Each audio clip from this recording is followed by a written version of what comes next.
ምን ሆነ መሰላችሁ? ሁለት ሰዎች በመጠጥ ኃይል ተገፋፍተው የዛኑ ቀን ይጋባሉ። ማግስቱ ደግሞ ቁማር ተጫውተው 3 ሚሊዮን ብር ያሸንፋሉ። እናም መፋታት ፈልገዋል። 3 ሚሊዮን ብሩን ማንም ይወስደው ይመስላችኋል? ሰላም እንዴት ናችሁ? የቤተሰብ ቁጥራችን 60 ሺህ እንዲገባ ሰብስክራይብ ያደረጋችሁ እየታችሁን ማገዝ እንዳትረሱ። የምሰራቸው ፊልሞች ሌሎች ሰዎች ጋር እንዲደርስ የላይክ ምልክቷን እየተጫናችሁ። ፊልሙ ሲጀምር ጆይ የምትባል ልጅ አስተዋውቀናል። ቀን ጠዋት ጆይ ከፍቅረኛዋ ሜሰን ጋር ወደ ስራ እየሄደች ነበር። ቤት ከመውጣቷን በፊት የሰራችለትን ጁስ ትሰጠዋለች። ሜሰን ጁሱን ባይወደውም እንዲሁ ዝም ብሎ ለሷ ብሎ ጁሱን እየጠጣ ነበር። የዛን ቀን የሱ ልደት ነው። ሌላ በኩል ጃክ የሚባል ሰው ያስተዋውቀናል። ስራ ቦታው ላይ ሁሉንም ሰራተኞች ሰብስቦ ስኬትቦል ጨዋታ እየተመለከተ ነበር። መሀል አለቃቸው ይመጣል። አለቃቸው ሲመጣም ሁሉም ሰራተኞች ይበተኑና ወደ ስራ ይገባሉ። ጃክ አለቃም በጃክ ባህሪ በጣም ተማሮ ስለነበር አሁኗ ደቂቃ በኋላ እዚህ ድርጅት ውስጥ አትሰራም ይለዋል። ጃክም ከስራ መባረሩ መቀበል አልቻለም። እናም ከአለቃው ጋር ያስይዛል። ባስኬትቦል ተጫውተን እማሸንፍ ከሆነ አልባረርም፣ ካሸነፍከኝ ደግሞ ምንም ሳልነጫነጭ ጥዬ ልሄዳለሁ አለው። አለቃውም በዚህ ይስማማል። ዘም የባስኬትቦል ግጥሚያ ለማካሄድ ወደ ሜዳ ይሄዳሉ። የሚገርመው ነገር የጃክ አለቃ አባቱ ነው። መጀመሪያውን ዙር ጃክ እያሸነፈ ነበር። ሁለተኛውን ዙር ግን አለቃው ሙሉ ለሙሉ አሸነፈው። ጃክ ምንም ሳይነጫነጭ ቃል በገባው መሰረት ስራውን መልቀቅ ግዴታ ሆነበት። አባቱም ጥሎት ከመሄዱ በፊት በጣም ነው የሚከብደው፣ የገዛ ልጅህን ከስራ ማባረር እንዴት እንደሚከብድ አይገባህም አለው። ምሽት ላይ ጆይ ከስራ ከተመለሰች በኋላ የፍቅረኛዋ ቤት ውስጥ የሰርፕራይዝ ፓርቲ ታዘጋጅለታለች። ጆይ በጣም የምትወዳት አንድ ጓደኛ አለቻት። እሷም ቲፐር ትባላለች። ጆይ ለፍቅረኛዋ የልደት ስጦታ ያዘጋጀችለት የፕሌን ትኬት ነበር። አብረው ላስ ቬጋስ ሄደው እንዲዝናኑ ፈልጋለች። ቲፐርም ጆይ ለፍቅረኛዋ ያዘጋጀችውን ስጦታ ስትመለከት በጣም ነበር የተደመመችው። ፍቅረኛሽ በጣም እድለኛ ሰው ነው አለቻት። ጆይም ፍቅረኛዋ የሚመጣበት ሰዓት ሲደርስ ሁሉንም ሰዎች ተደበቁ ትላቸውና ማብራቱን ታጠፋዋለች። ሜሰንም ከስራ እንደመጣ ጆይ በሩን ከፍታ ተቀበለችው። ሜሰን ልክ ወደ ቤት እንደገባ ነበረ የኔና አንቺ ነገር በጣም እየሰለቸኝ መጥቷል፣ እንጣላ አላት። ጆይ ይህንን ቃል ከሱ አፍ ሲወጣ መስማቷ በጣም ነበር ያስደነገጣት። የጆይ ጓደኞችም በሰሙት ነገር በጣም ደንግጠው ከተደበቁበት እየወጡ ሁሉም ቤቱን ለቀው ይወጣሉ። ጆይም በጣም ተናዳ ስለነበር ከጓደኛዋ ቲፐር ጋር መጠጥ ለመጠጣት ወደ መጠጥ ቤት ሄደች።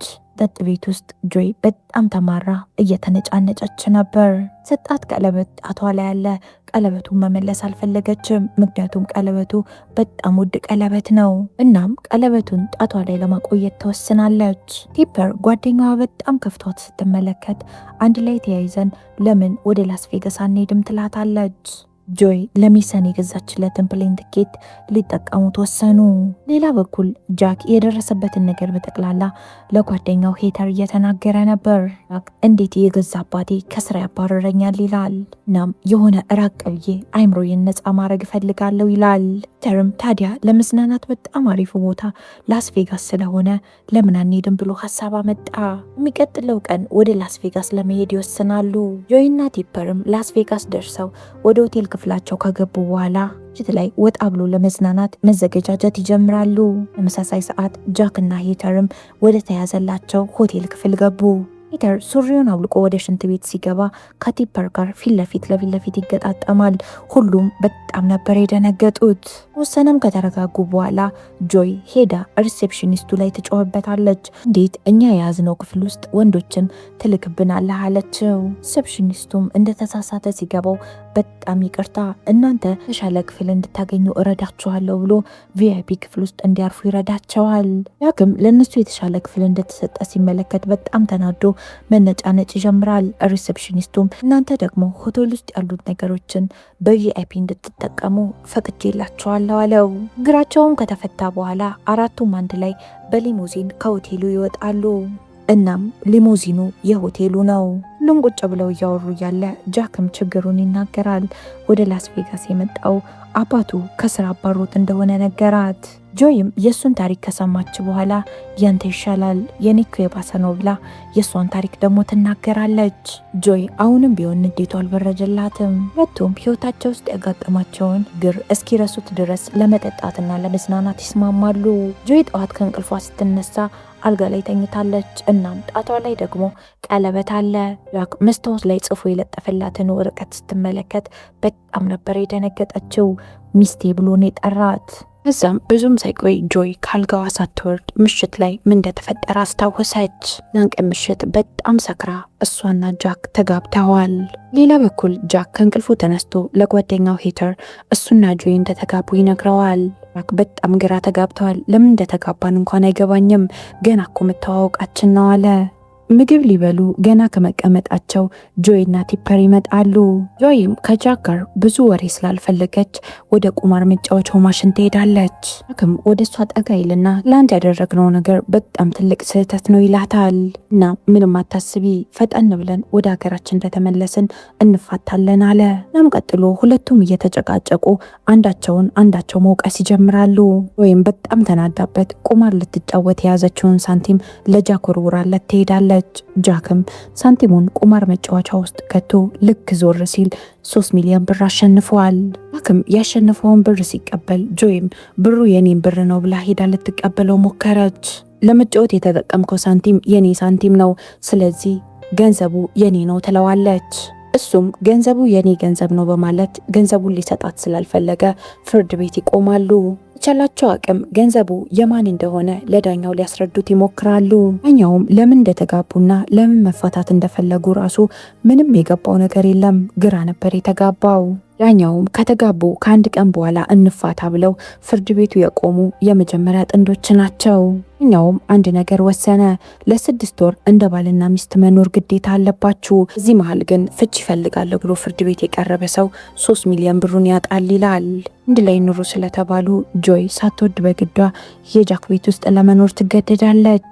መጀመሪያ ቀን ጆይ አልጋ ላይ መተኛት ስለፈለገች አልጋውን ታየዋለች። የአልጋው አንሶላ በጣም ነበር የሚሸተው። ጆይ ግማሽ ሌሊቱን አልጋውንና ቤቱን ስታጸዳ ቆየች። አንድ ላይ በሚኖሩበት ሰዓት አንዳቸውን ለማማረር የማያረጉት ነገር አልነበረም። ጆይ ረጅም ጊዜ ሽንት ቤት ከገባች ስለማትወጣ አማራጭ ስለሌለው ጧት ከእንቅልፉ ተነስቶ እቃ ማጠቢያ ላይ ነበር ሽንቱን የሚሻናው። እዛም ሆኖ አልማረር ብላ ስታስቸግረው የሽንት ቤቱን በር ይነቅለዋል። እኛው የትዳር አማካሪ እንዲያዩ ስላደረጋቸው ይህንን አማካሪ ሊያዩ ሲሄዱ የሚፋቀሩ ባልና ሚስት ነበር የሚመስሉት። አንድ ቀን ጆይ ከጓደኛዋ ቲፐር ጋር ስፖርት እየሰራች ስለ ህይወቷ ማማረር ትጀምራለች። ቲፐርም ቀላል እኮ ነው፣ የትዳር አማካሪው ላንቺ እንዲያዝንልሽ ማድረግ ነው። እናም ጃክ በጣም መጥፎ ባል እንደሆነ ማሳየት አለብሽ አለቻት። በዚህ የሚስማማሉ። ተመሳሳይ ሰዓት ሄተርም ጃክን ይህንኑ ተመሳሳይ ምክር ይመክረዋል። ከሚቀጥለው ቀን ጀምሮ ሁለቱም የአንዳቸውን ህይወት ማበላሸት ይጀምራሉ። ጃክ ጠዋት ጆይ የምትጠጣው ጁስ ውስጥ የተለያዩ መድኃኒቶች ይጨምርበታል። ሀሳቡ ስራ ቦታ ሄዳ ስራዋን እንድታበላሽ ነበረ። ነገር ግን ጃክ እንዳሰበው አልሆነም። ጆይ የጠጣቸው ጁስ ውስጥ ያለው መድኃኒት የሰጣት በጣም ብዙ ኢነርጂ ስለነበረ በአሪፍ ሁኔታ ፕሬዘንቴሽኗን አቅርባ አለቆቿ ይወዱታል። ያን ቀን ምሽት ጃክ ቤቱን እያስተካከለ እያለ ሁለት በጣም ቆነጃጅት ሴቶች ወደ ቤቱ ይመጣሉ። እናም የአፓርትመንት ቁልፋችንን ጥለን መተን ነው፣ ለትንሽ ጊዜ ጓደኛችን ቁልፍ ይዛ እስክትመጣ አንተ ቤት እንቀመጥ ብለው ጠየቁት። ጃክም አረ ችግር የለውም ብሎ ወደ ውስጥ ያስገባቸዋል። ዛም ለጓደኛው ይደውልለትና ሁለት በጣም ቆንጆ ሴቶች ቤቴ ውስጥ ናቸው ብሎ ነገረው። አረም ፈጠን ብለን እነዚህ ሁለት ሴቶችን ከቤት አስወጣቸው፣ ጆይ ትሆናለች የላከቻቸው ይለዋል። ጆይ ጃክን ለማሳሳት እነዚህን ሴቶች እንደላከች ሲረዳ በጣም ነበር የተናደደው። ፒተርን ቤት ውስጥ ፓርቲ ያዘጋጃለው፣ ሁሉንም ጓደኞቻችንን ጠራቸው ይለዋል። ጆይ ወደ ቤት ስትመጣ ቤት ውስጥ በጣም ብዙ ሰዎች ስትመለከት በጣም ነበር ግራ የተጋባቸው። ዛም ወደ ሽንት ቤት ስትሄድ ጃክን ሽንት ቤት ቁጭ ብሎ ታገኘዋለች። ከዛም መጨቃጨቅ ጀመሩ። ጃክም ጆይን ማናደድ ስለፈለገ አውቃለሁ፣ አሁንም ቢሆን የድሮ ፍቅረኛሽን ሚሰንን ተወጇዋለሽ ይላታል። ናም 3 ሚሊዮን ብሩ ይቅርብሽና ከፍቅረኛሽ ጋር ታረቂ አላት። ወይም በጣም ተናዳ ምንም ይፈጠር ከዛ ሰው ጋር ድጋሚ አልታረቅም አለችው። ሷም ይህንን ለማረጋገጥ ጣቷ ላይ ያለውን ቀለበት አውልቃ አስቀመጠችው። ዳግም ጆይ በትዳር አማካሪው አይን መጥፎ ሆና እንድትታይ ስለፈለገ ስልክ አስደውሎ ዛሬ ቀጠሯችን ተሰርዟል ብሎ በሰው ያስነግራታል። ጆይም የትዳር አማካሪው ጋር ስለማልሄድ ትንሽ ልዝናና ብላ ሻወር እየወሰደች ነበር። ኋላም ጃክ ከሷ ተደብቆ ከቤት ሲወጣ ታየውና የሆነ ነገር ማቅዷል ብላ ነበር ያሰበችው። እዚያም ነገሮች ግራ ስለገባት የትዳር አማካሪው ጋር ደውላለት ቀጠሯችን ተሰርዟል ብላ ስጠይቀው እንዳልተሰረዘ ይነግራታል። እዛም ጃክ እየተጫወተባት እንደሆነ ነበር የተረዳችው። እዛም ፈጠን ብላ ከሱ ቀድማ የትዳር አማካሪው ቢሮ ለመድረስ ትሞክራለች። ከተወሰኑ ቀናቶች በኋላ አንድ ቀን ምሽት ጃክ ወደ ቤት ሲመጣ ቤተሰቦቹን ከጆይ ጋር እራት እየበሉ ያገኛቸዋል። ቤተሰቦቹን ሲያያቸው በጣም ነበር የደነገጠው። ጆይ ነበር የጠራቻቸው። ጃክ ቤተሰቦች ጆይን በጣም ወደዋታል። አንዴ ላናግርሽ ብሎ ወደ ኮሪዶር ይዟት ይወጣና ቤተሰቦቼ ለምን ጠራሻቸው ብሎ ይጠይቃታል። እሷም ከቤተሰቦች ጋር ጥሩ የሆነ ግንኙነት መሰረትና የፍቻችን ቀን ለኔ ጎን ቆመው ለኔ እንዲመሰክሩ አረጋቸዋለሁ አለችው። ቤተሰቦቼ እዚህ ነገር ውስጥ ጣልቃ ይግቡ እንጂ የፈለግሽውን ነገር አረጋለሁ ይላታል። እሷም እሱ ስላሳዘናት ቤተሰቦቹን ብዙም እዚህ ነገር ውስጥ ጣልቃ ማስገባት አልፈለገችም። ራት እየተመገቡ ጆይ ስለ ጃክ ቤተሰቦች የተቻላትን አቅም ለማወቅ ትጥራለች። ጃክንም አባት ድጋሚ ጃክን ወደ ስራ መልሶ እንዲያስገባው ለመነችው። የሚቀጥለው ቀን ጆይ ስራ ቦታ ያለች ጃክ ያንን ቀለበት ቤት ውስጥ መፈለግ ይጀምራል። እሱ ደካማ ጎኖቹ ቤተሰቦቹ ናቸው። እናም የእሷን ደካማ ጎን ማግኘት ነበር የፈለገው። በዚህ መሃል ቤቱን እየበጠበጠ እያለ ጆይ ያስቀመጠችውን የቀድሞ ፍቅረኛዋ የሰጣትን ቀለበት ያገኘዋል። ጃክም ቀለበቱን ይዞ ሄዶ ለሜሰን ይመልስለታል፣ ለጆይ የቀድሞ ፍቅረኛ። ጃክም ቀለበቱን ሲመልስለት ጆይ አሁንም ድረስ ትወድሃለች፣ እድሉን ከሰጠሃት አሁንም ወደ ህይወት መመለስ ትፈልጋለች ይለዋል። ጃክም ልታገኛት የምትፈልግ ከሆነ ነገ የሆነ ፓርክ ትገኛለች፣ ስለዚህ እዛ ከመጣ ታገኛታለህ ብሎ የምትገኝበትን ቦታ ይነግረዋል። የሚቀጥለው ቀን ጃክ ከቤተሰቦቹ ጋር አንድ ፕሮግራም አዘጋጅቶ ጆይንም እዚህ ፕሮግራም ላይ እንድትገኝ ይጋብዛታል። ወይም ብቻዋን መሄድ ስላልፈለገች ጓደኛዋ ቲፐርን ይዛ ነበር ሄደችው። ጆይም ጃክ ከእህቱ ልጅ ጋር ሲጫወት ስትመለከተው በጣም ነበር የተደመመችው። ምክንያቱም ልጅ የሚወድ ሰው በጣም ነው የምትወደው። ጃክና ጆይ የእህቱን ልጅ ወክ ለማድረግ ከቤተሰቦቹ ይርቃሉ። መጣው ብሎ ጥሏቸው ወደ ሽንት ቤት ይሄዳል። በዚህ መሃል ጆይና ሜሰን ይገናኛሉ። ሜሰን ጊዜውን ማጥፋት አልፈለገም። ቀጥታ ወደ ጥያቄው ነበር የገባው። እናም ለምን አንታረቅም ብሎ ጠየቃት። እሷም ካንተ የተሻለ ሰው ህይወቴ ውስጥ አለ፣ ወደ አንተ መመለስ አልፈልግም አለችው። ሩቁ ጃክ ጆይ ለሜሰን ያለችውን ነገር እየሰማ ነበር። በዚህም በጣም ነበር የተገረመው። ጃክም ጆይ የምትሰራበት መስሪያ ቤት ትልቅ ፕሮግራም አዘጋጅቶ እንደተጠራ ይነግረዋል። ሄተርም በጣም ጥሩ አጋጣሚ እኮ ነው፣ እዛ ሄደ ደግሞ ስራ ቦታ ብዙ ነገር ታበላሽባታለህ አለው። ጃክን እንደ በፊቱ ጆይ ላይ ተንኮል መስራት አይፈልግም። በተለይ ደግሞ ህይወቴ ውስጥ የተሻለ ሰው አለ፣ እንተን አልፈልግም ብላ ለሜሰን ስትነግረው ከሰማ ቀን ጀምሮ ለጆይ ጥሩ ስሜት እየተሰማው ነው። ጃክም እንደዚህ በማድረጋቸው ነገሮች አንድ ቀን ጆይን የምራጣታለሁ ብሎ መፍራት ይጀምራል። ሄተርም አደራህ እንዳትረሳ፣ ዋናው ግባችን 3 ሚሊዮን ብራችንን ማግኘት ነው፣ ስለዚህ ዋና ግብህን አትርሳ ብሎ ሊያስታውሰው ይሞክራል። ጃክም ባቀደው ተንኮል መሰረት የጆይን ሁሉንም የስራ ባልደረቦች ጓደኛ አድርጎ ይቀርባቸዋል። ቀኑ ፕሮግራም ሲያልቅ የምሽት ፕሮግራም ተዘጋጅቶ ነበር። ጆይም በጣም የሚያምር ቀሚስ ለብሳ ፕሮግራሙ ላይ ትገኛለች። የጆይን ቁንጅና ሲመለከት ጃክ ያሰበው ተንኮል በጠቅላላ ነበር የጠፋበት። ፓርቲው ሊያልቅ ሲል ጆይ አለቃ የፓርቲው ንጉስ ብሎ የጆይን ባል ጃክን ሽልማት ይሸልመዋል። ጃክም ሽልማቱን ከተቀበለ በኋላ መድረክ ላይ ወጥቶ ንግግር ማድረግ ነበረበት። እዛም የፓርቲው ንጉስ ብላችሁ እኔን ስለመረጣችሁ ሁላችሁንም አመሰግናለሁ አላቸው። የሚገርም ሁኔታ እዚህ ሁሉ ሰው ፊት ጆይን ምን ያህል እንደሚወዳት በግልጽ ስሜቱን ይናገራል። እናም ያሳለፉትን የሚያስገርሙና የሚያዝናኑ ጊዜያቶችን አንዳንድ እያለ እያወራ ነው።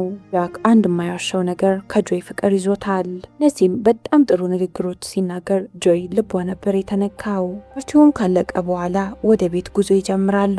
ወደ ቤት የሚሄዱ መንገድ ላይ ጆይ በጣም የምትወደው አንድ ቦታ አለ። እናም ተሳክቶላት ወደዛ መሄድ እንደምትፈልግ ነገረችው። ስራ ቀለል ብሎልኝ ነገሮች ተስተካክለው ወደዛ ቦታ ብሄድ በጣም ነበር ደስ የሚለኝ ትለዋለች። ሳምንታቶች እየተቆጠሩ ወራቶች ሆነው አንድ ላይ መኖር ከጀመሩ 6 ወር ይሆናቸዋል። 6 ወር በኋላ ፍርድ ቤት መቅረብ እንዳለባቸው ሁለቱም እርስት አድርገውት ነበር። ጆይ ከስራ በኋላ ወደ ፍርድ ቤት ለመሄድ ልክ ልትወጣ ስትል ሚሰን ታገኘዋለች። ሰንም አሁንም ድረስ እየለመናት ነው። አንድ ድል ስጭኝና ወደ ህይወቴ ተመለሽ ይላታል። እዛም የዛኔ ሰጥቷት የነበረውን ቀለበት አውጥቶ አሁንም በድጋሚ ሰጣት። እሷም ኬት አመጣው ብላ በማሰብ በጣም ነበር ግራ የተጋባችው። በኋላም ግን ይህንን ቀለበት የሰጠው ጃክ ነው ብላን ያሰበችው። ጆይ በጃክ ድርጊት በጣም ነበር የተናደደችው። እንደዚህ ጥሩ የሆነልኝ እንደዚህ ከጀርባዬ ሊወጋኝ ነው ለካስ ብላ ማሰብ ትጀምራለች። ጃክ ፍቅር ሳይሆን የሚፈልገው ገንዘብ ነው። ገንዘቡን ከሰጠው ሌላ ከኔ የሚፈልገው ነገር የለም ትላለች። ቤትም ከቀረቡ በኋላ ዳኛው ጥያቄ ይጠይቃቸዋል። 6 ወሩ አልቋል፣ ከዚህ በኋላ አብራችሁ መኖር ትፈልጋላችሁ ብሎ ጠየቃቸው። ጃክ ምንም ነገር ከማለቱ በፊት ጆይ ትመልሳለች። ጆይ ጠበቃ ጆይ ፍቺ ትፈልጋለች። ነገር ግን ገንዘቡን ምንም ስለማትፈልግ 3 ሚሊዮን ብሩን ጃክ መውሰድ አለበት አለች። ጆይ የዳኛውን ሀሳብ ነበር ያቀለለችለት። ጃክ ግን በጣም ነው ግራ የተጋባው። ፍርድ ቤቱን ለቃ ከመውጣቷ በፊት ቀለበቱን ጠረጴዛው ላይ አስቀምጣለት ሄደች። እዛን ቀን ምሽት ጃክ ያ ሁሉ ብር አግኝቶ እንኳን ምንም ደስተኛ አልነበረም። የህይወቱ ከወጣች በኋላ ነበረ ለሱ ምን ያህል ቦታ እንዳላት የተረዳው። እዛም ጥላ ሄደችውን አንድ ፎቶ ይመለከታል። ሁሌም ጆይ እዚህ ቦታ መሄድ ፈልጋለሁ ብላ አንድ ቀን አውርታለታለች። የሚቀጥለው ቀን ጆይ ስራ ቦታ ውስጥ የስራ እድገት ይሰጣታል። እሷ ግን ደስተኛ ሆና የስራ እድገቱን እንደመቀበል የስራ እድገቱን ለሌላ ሰው ትሰጥና ስራዋን ማቆም እንደምትፈልግ ትናገራለች። ለምን ተብላ ስትጠየቅ ደስታዬን ሁሉ ነገሬን ጥዬ ሙሉ ትኩረቴ ስራ ላይ ነው። ከዚህ በኋላ ግን ደስተኛ ሆኜ ቀለል ያለ ህይወት ነው መኖር ምፈልገው አለች። ጃክም ለቤተሰቦቹ ከጆይ ጋር ስለነበረው የትዳር ሁኔታ ይነግራቸዋል። አባቱም ትዳራችሁ ዝም ብሎ ነገር ላይ ቢመሰረትም ነገር ግን በመካከላችሁ ያለው ፍቅር እውነት ነው አለው።